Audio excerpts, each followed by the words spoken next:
Here's how to set up a redirect after a form submission in Unbounce. In your Unbounce account, go to All Pages and click one of the landing pages you've created. After clicking on it, you'll be redirected to the page overview. On the right-hand side, click Edit, and you'll be taken to the classic Unbounce builder. Inside the builder, scroll down and locate the form on your page. For example, this one right here. Select the form you want to edit. Once the form is selected, look under the Element Properties panel and find the Form Confirmation section. Under Confirmation, you'll see an option that says Show Form Confirmation dialog.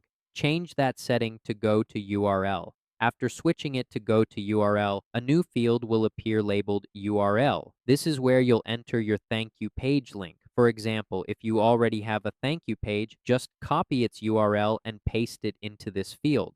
Once you've added your link, click Save. After saving, click Republish to apply the changes. That's it. Now, whenever someone fills out and submits your form, they'll automatically be redirected to the thank you page you specified. And that's how to set up a redirect after form submission in Unbounce.